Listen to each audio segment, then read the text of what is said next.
Okay, in lesson 3 we will be discussing intervals. Intervals, all that means is the distance between two notes. And I'll be using that occasionally in the lessons to help you learn some of the exercises. But let's say we have a middle C here. Okay, so I'm going to find C in the middle of the piano. If you're playing on a keyboard, the C is probably going to be more to the left instead of in the middle of your keyboard, unless you have a full-size keyboard. Anyway, find a C. And then let's go up.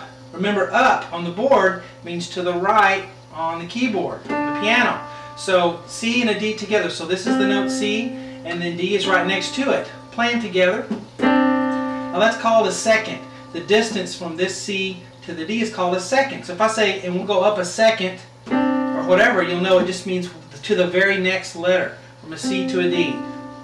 Alright, now if we're on still a C, and I say go up a third, then you'll go from a C to an E. Okay, so it includes all the notes. If I count C and I go 1, 2, 3, C to E is a third. So there's a third, and thirds have a nice sound to them. Seconds are dissonant. They sound kind of at unrest. Okay, and it doesn't have to just be from a C. I could go from a G to an A. As long as it's the very next letter, then it's a second. So C to D is a second, C to E is a third. Now the next one's a fourth, C to F. Now fourth kind of has an open sound to it, and the fifth will as well. But C to F is a fourth. If you count all the notes, 1, 2, 3, 4, C to E, F, that makes a fourth. So say up a fourth from a C, then you'll know to go this far. You want to get used to that feel in your hand of a fourth. Alright, next we have a fifth. A C to a G is a fifth. It also has kind of an open sound to it.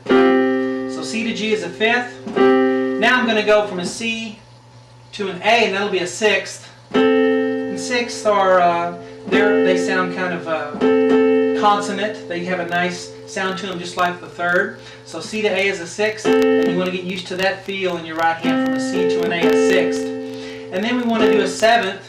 Sevenths are really dissonant. Listen to this. C to B, 7 notes away. 1, 2, 3, 4, 5, 6, 7 if we count them all. Here the dissonance really doesn't go together at all. And sevenths can be actually quite beautiful if they're used in the right context. So C to B is a seventh.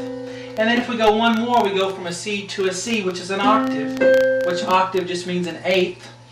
So C to C is an octave. And you really won't go any farther than that. I probably won't use any ninths or tenths, because usually piano music won't go that far, because most people's hands are just stretching already at the limit at an octave. So C to a C is an octave. And the point of this lesson is get used to the feel of the different intervals. So seconds, you want to get used to that feel between two consecutive white keys thirds.